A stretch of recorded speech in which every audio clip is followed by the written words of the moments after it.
운송자들이 오늘 오후 5시 마닐라 컨테이너 터미널에서 출발하는 Pada tahun 2016, sebanyak 47 narapidana asal Korea yang kabur ke Filipina akhirnya berhasil ditangkap dan dibawa kembali ke Korea menggunakan pesawat terbang, yang mana terjadi insiden tak terduga ketika seorang pria merupakan anggota dari salah satu keluarga korban nekat meledakkan dirinya sendiri dan mengakibatkan banyak korban jiwa berjatuhan.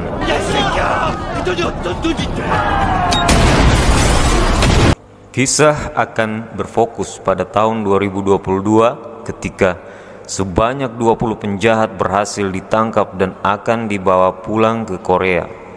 Namun mengingat kejadian di tahun 2016, pemerintah memutuskan untuk menggunakan kapal kontainer sebagai kendaraannya demi mencegah warga sipil atau keluarga korban melakukan bom bunuh diri atau hal lain yang tidak diinginkan seperti yang terjadi di awal scene film ini. Para penjahat ini bukanlah penjahat biasa dengan tindakan kriminal yang dikategorikan pemula, melainkan narapidana ini terbilang pro karena statistik di atas rata-rata. Para napi ini juga merupakan penjahat dengan peringkat tertinggi di Interpol, yang berarti mereka semua telah melakukan tindakan kriminal di luar batas ambang, sehingga ditugaskanlah para polisi berpengalaman untuk mengawal perjalanan ini sampai tiba ke Korea.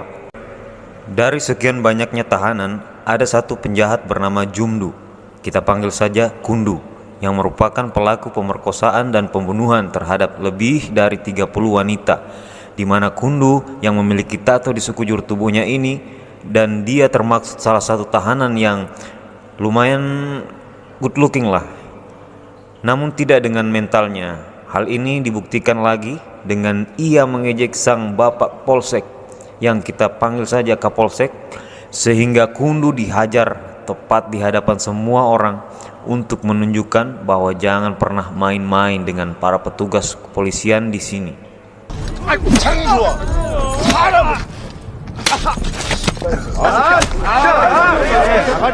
Kita beralih ke Korea, lebih tepatnya kantor pusat komando yang mengawasi perjalanan ini, yang di situ ada bapak komandan yang akan memimpin dalam misi pemindahan para penjahat tingkat tinggi ini.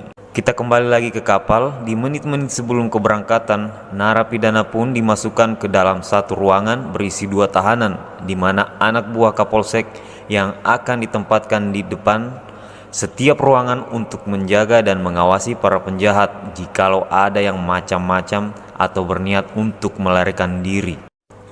Selain ada Kundu, si narapidana bertato, di situ juga ada satu penjahat yang good looking. Ia bernama Lee, yang dari sekian banyak penjahat yang ada di kapal ini hanyalah dia satu-satunya penjahat yang pendiam dan belum mengatakan satu patah kata pun sejak kemunculannya. Oke. Selain ada narapidana pria, ada juga narapidana wanita yang bernama Choi Mendu. Kita panggil saja Mimin supaya lebih mudah menyebutnya, yang diketahui telah membunuh pasangan dan calon mertuanya dengan cara yang sangat keji dan tidak berperi kemanusiaan. 네, 관제센터에서 허가 떨어지는 대로 출항하겠습니다. 알았나? Di sisi lain, kita akan diperkenalkan pada seorang dokter bersama asistennya yang sengaja ditugaskan untuk ikut dalam kapal ini jikalau ada tahanan yang sakit.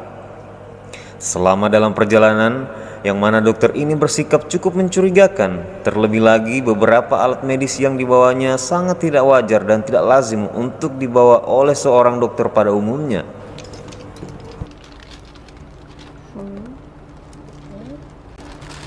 혹시 술 같은 거 좀 챙겨 오셨어요?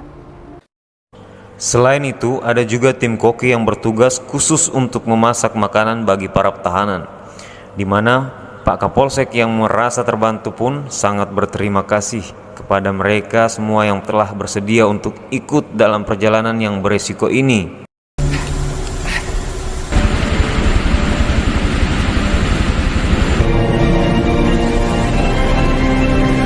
Setelah kapal berangkat, para koki pun mulai memberikan makanan kepada setiap tahanan, termaksud kepada para petugas yang berjaga, di mana si dokter sendiri diam-diam pergi ke ruangan mesin dengan peta kapal yang sudah dibawanya. Yang Anda semua pasti akan sangat terkejut saat mengetahui jika tidak hanya penjahat peringkat tinggi saja yang dibawa di kapal ini, melainkan ada satu tahanan bernama Alpha yang sedang dalam kondisi tidur dan ditempatkan pada kotak kerangkeng besi, yang mana si dokter mendapatkan sebuah tugas rahasia untuk menyuntikkan obat bius setiap 6 jam sekali untuk membuat tahanan Alpha ini tetap tidur. Sampai sini jelas bahwa ada sesuatu tujuan rahasia yang tidak diketahui oleh si kapten, termaksud anak buah kapal, apalagi ketika bapak kapten diam-diam membuka sebuah dokumen rahasia, tingkat kerahasiaannya tinggi atau top secret. Sudah jelas bahwa ada rahasia sedang disembunyikan oleh si bapak ini dari semua anak buahnya. 119도 38분.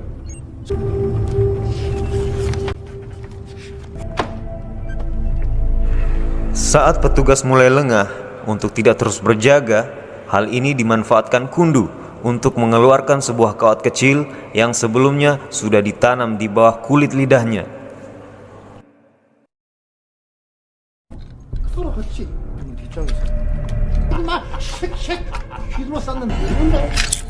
여기 이거가 정말 벤치다가 한 이거 뭐 있어?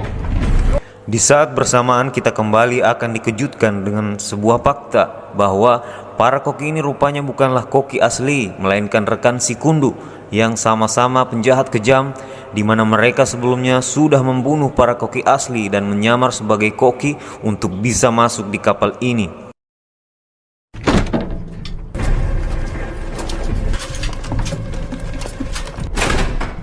Saat akan mulai beraksi, koki palsu ini pun ketahuan membawa senjata oleh kedua petugas. Tanpa basa-basi, koki palsu itu pun langsung membunuh kedua petugas dengan cara yang brutal dan tidak berperi kemanusiaan.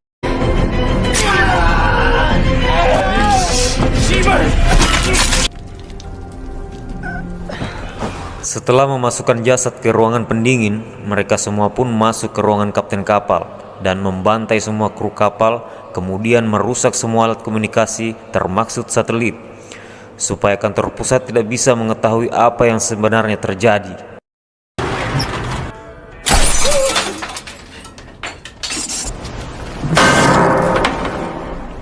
신호가 끊겼습니다. 무슨 말이야 그게? VHF 연결이 안 됩니다. AIS 입맛셋 둘 다. Kembali ke Kundu yang berhasil memancing satu petugas untuk masuk, di mana Kundu langsung menyerang dengan cara menggigit telinga penjaga itu sampai putus.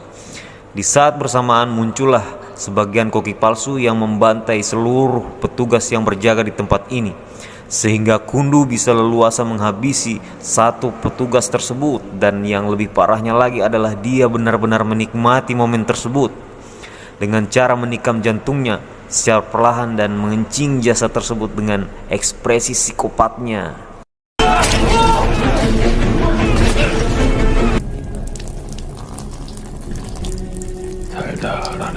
Kapolsek sendiri tengah bersama dengan anak buahnya yang lain, yang salah satunya adalah polisi cantik atau beautiful girl bernama Dayun, yang sempat mendengar ada ribut-ribut di ruangan kapten kapal, yang ketika mereka bermaksud untuk memeriksa,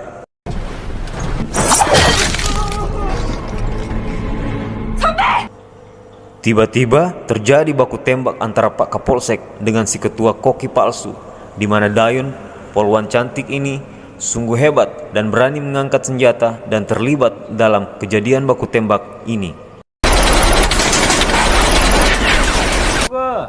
이쁘게 헤쳐놨을걸?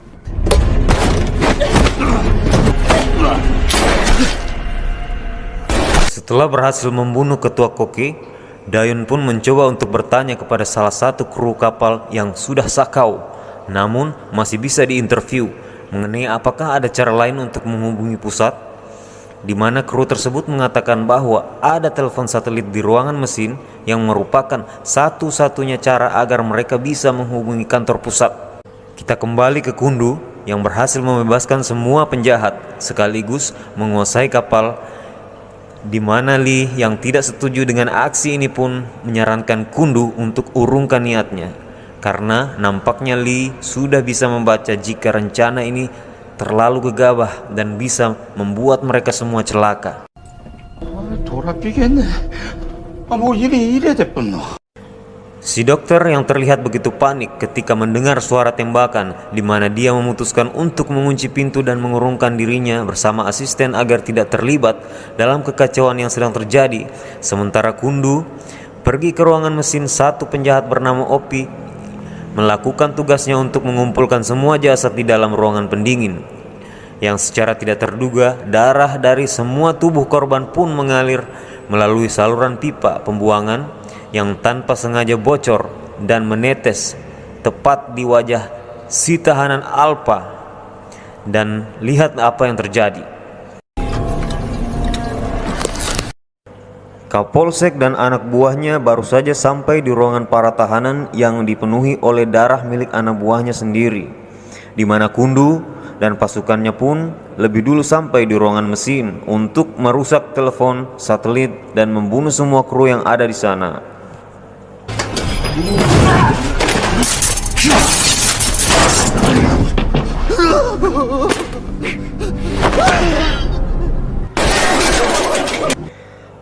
Tak lama setelah itu, muncullah Kapolsek bersama anak buahnya yang bermaksud untuk menangkap mereka semua. Yang sebenarnya, Polsek tinggal tembak saja para penjahat ini selesai perkara. Tetapi nampaknya itu terlalu mudah baginya. Sehingga kedua kubu ini memutuskan untuk bertarung one by one.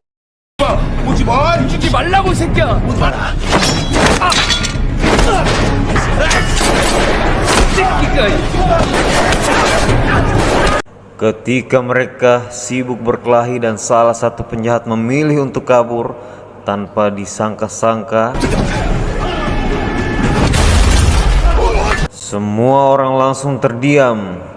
Yang meskipun kedua matanya tertutup karena dijahit dengan kawat, tetapi Alpha mampu melihat semua orang dengan spektrum inframerah atau suhu panas tubuh layaknya binatang serigala, di mana dia memiliki kecepatan dan kekuatan melebihi manusia normal yang membuat sebagian besar penjahat tewas dengan hanya serangan tangan kosong yang diberikan oleh Alpha.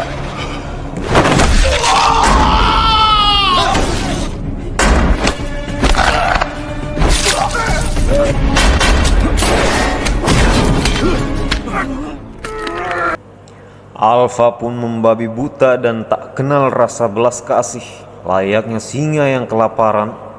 Bahkan penjahat sekelas Kundu saja memilih kabur dengan menembak semua orang yang ada di situ secara membabi buta.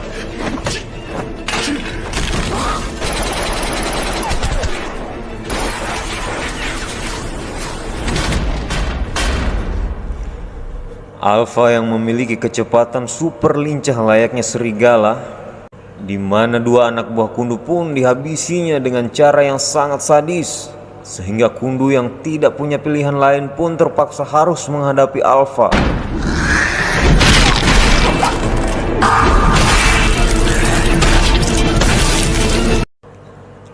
Tersisa Lee, Kapolsek, Dayun, dan Kakek. Mereka berempat pun dihampiri oleh Alpha, yang mana Lee berhasil menahan serangannya sekaligus sempat melihat dan mengenali tanda nomor pada dadanya, yang sepertinya Lee mengetahui sesuatu yang tidak diketahui semua orang.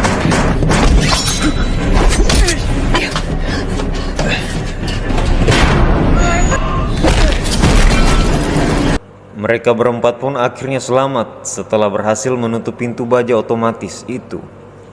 Sementara si komandan sendiri menggunakan citra satelit untuk mengetahui apa sebenarnya yang sudah terjadi.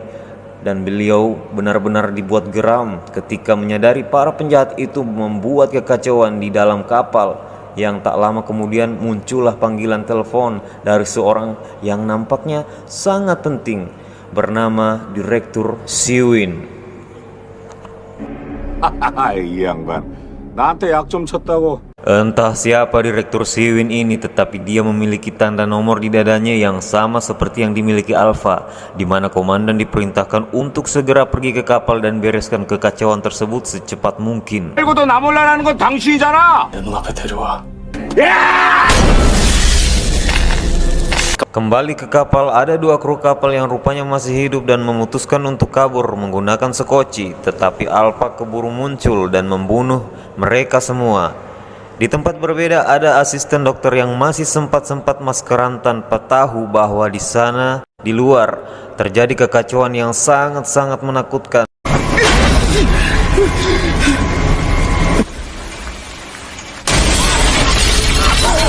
Saat kabur itulah, dokter tak sengaja bertemu dengan kapten dan kawan-kawan yang karena saking ketakutannya dokter itu pun keceplosan dan akhirnya jujur bahwa perjalanannya sebenarnya untuk membawa tahanan Alpha ke Korea, yang mana dokter itu sendiri hanya dibayar untuk menyuntikkan obat bius setiap 6 jam sekali untuk membuat tahanan Alpha tetap tidur.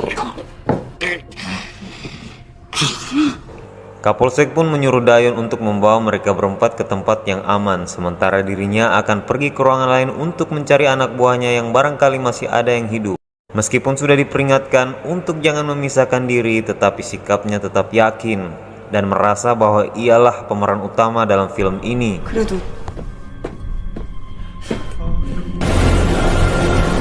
Di ruangan lain kita akan melihat Opi dan rekan-rekannya baru saja bertemu Mimin dan asistennya. Sementara satu polisi wanita sudah dalam kondisi terikat tanpa mereka semua menyadari jika ada sosok monster sebentar lagi akan menghampiri mereka semua. Dan tara!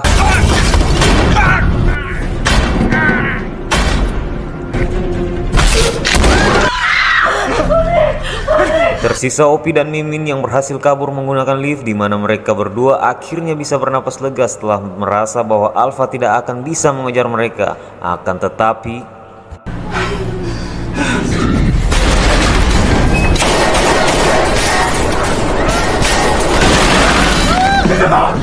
beruntung bagi Mimin karena berhasil diselamatkan oleh Pak Kapolsek, tetapi Opi harus bernasib naas ketika tak sempat keluar dari lift yang karena kabelnya sudah rusak akibat tembakan tadi. Lift itu pun hancur, jatuh dengan Alpha dan Opi yang masih berada di dalam sana.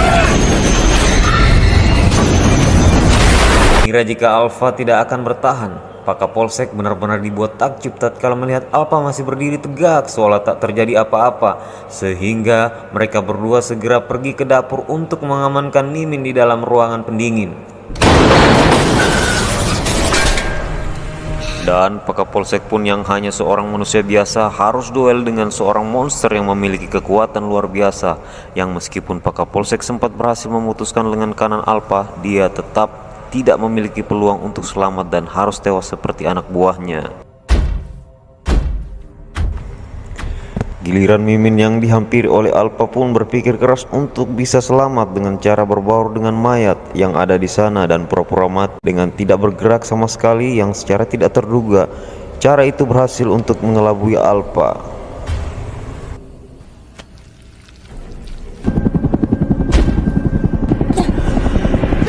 Lee dan 3 orang lainnya pun berhasil sampai ke basement, tempat di mana Alpha dikerangkeng. Yang di situ Dayon menemukan sebuah berkas berisi asal-usul tahanan Alpha yang ternyata merupakan seorang tentara dari tahun 1943. 우리 할아버지 뻘이라고. 에휴, 말도 안 되는 소리를 하고 있어.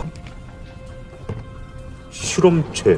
Alpha dikirim ke Filipina pada saat Jepang melakukan penjajahan. Dia dan rekan-rekannya ditangkap oleh pihak Jepang, lantas dijadikan subjek percobaan dalam sebuah proyek penciptaan senjata manusia. 프로젝트 실험체 중 가장 완성형에 가까운 무차별적이고 극단적인 폭력성의 원인은 Pada laptop yang ditemukan oleh dokter, Alpha diketahui 5 kali lebih kuat dari manusia biasa, memiliki karakteristik genetik serigala, sensitivitas pada suara dan bau darah, serta penuaan sel tak berlaku pada tubuhnya, yang itu berarti Alpha adalah makhluk abadi atau sangat sulit untuk membunuhnya. 완전 암세포랑 똑같네.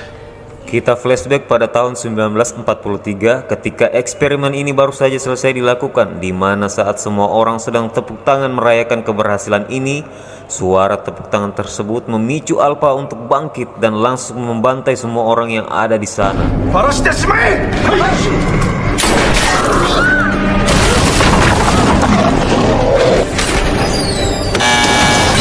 Sekarang di mana komandan bersama pasukan baru saja tiba di lokasi kapal pasukan yang dibawanya. Ternyata bukanlah tentara biasa melainkan tentara khusus yang merupakan anggota organisasi rahasia di mana mereka semua menyuntikkan semacam serum super soldier untuk meningkatkan fisik, kecepatan dan kekuatan mereka.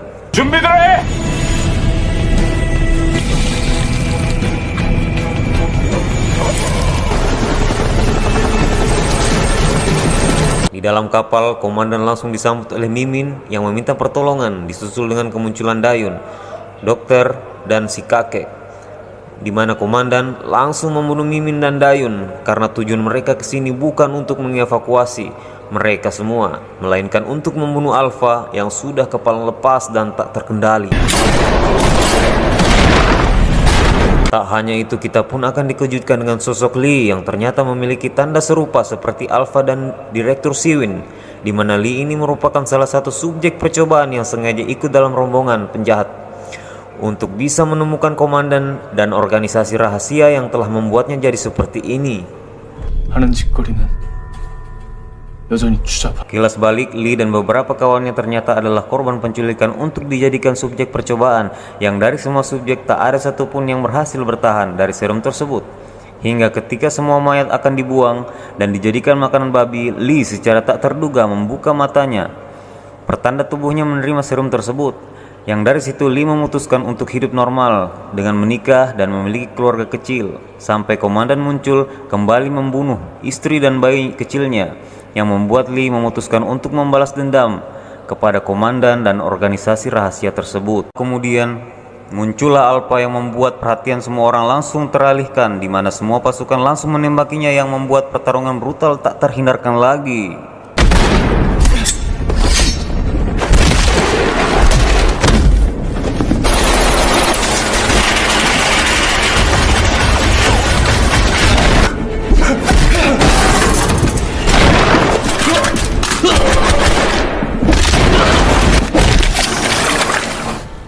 Ekspresi santai yang ditunjukkan Pak Komandan ternyata bukan tanpa alasan, karena ternyata beliau ini pengguna serum super soldier, di mana kekuatan fisiknya sudah ditingkatkan 2 kali lipat lebih tinggi dari subjek percobaan biasa termaksud Alpha, sehingga membuatnya mampu mengalahkan Alpha dengan cukup mudah.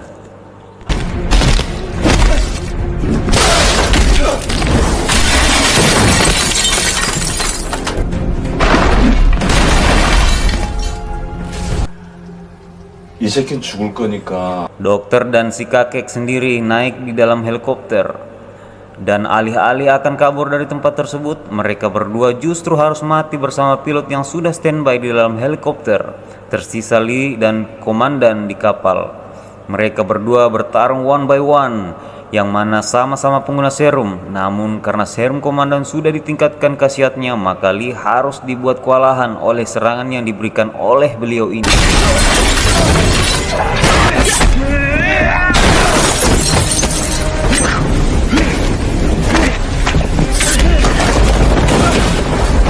Komandan akhirnya berhasil dibuat terluka parah oleh Lee, yang mana saat si komandan ditendang jatuh keluar dari kapal, Lee yang masih dendam ikut terjun ke laut untuk menghabisnya di udara. Beralih ke tempat lain, lebih tepatnya sebuah markas rahasia tempat dikurungnya para subjek percobaan, di mana kita akan dibukakan sebuah fakta sebenarnya tentang Direktur Siwin, yang ternyata adalah teman dari Alpha sesama tentara pada tahun 1943. Entah bagaimana cara dia sampai bisa sukses seperti sekarang, tetapi ini jelas Direktur Siwin ini memiliki fisik yang jauh lebih kuat dari semua karakter yang ada. Hal ini dibuktikan ketika dia mampu mematahkan lengan salah satu subjek dengan sangat mudah. Direktur Siwin tertarik untuk menemui salah satu subjek yang masih belia alias masih di bawah umur, di mana subjek ini merupakan anak dari Lee yang tidak jadi dibunuh dari komandan. Dan karena ternyata anak ini mewarisi gen ayahnya yang seorang pengguna serum dan satu-satunya subjek yang terbentuk secara alami tanpa suntikan serum, sehingga jelas bahwa anak ini memiliki potensi untuk menjadi yang paling kuat dari yang paling, termasuk Direktur Siwin sendiri. Lee sendiri berhasil selamat sampai ke daratan Korea, di mana kisah nampaknya masih akan terus berlanjut di film selanjutnya karena Lee masih belum mengetahui jika anak kandungnya masih hidup dan menunggu untuk diselamatkan.